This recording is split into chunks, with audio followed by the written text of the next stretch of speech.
রে রিনা, শুনলাম তোর বিয়ে ঠিক হয়ে গেছে। হ্যাঁ রে, পাত্র নাকি খুব ভালো ছেলে। ছেলে কি কাজ করে? কাজ কিছুই করে। তাহলে ভালো ছেলে কিভাবে? সারাদিন আমার সাথে ফোনে কথা বলে। ওটা কাজ না, ওটা বেকারত্ব। চুপ। ও আমাকে খুব ভালোবাসে। কিভাবে তুই বুঝলি? ও তোকে অনেক ভালোবাসে। কাল বললাম তুমি আমার জন্য কি করতে পারো। তারপর কি বল? সে বলল তোমার জন্য আমি সব কিছু করতে পারি। বাহ! তারপরে কি বললি? বললাম তাহলে আমার রিচার্জটা করে দাও।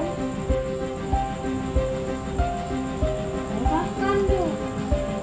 তারপরে তোকে কি বললো? তারপর থেকে ফোনটা বন্ধ। তাহলে বুঝলি ছেলেটা তোকে কতটা ভালোবাসে? হ্যাঁ, ভালোবাসে।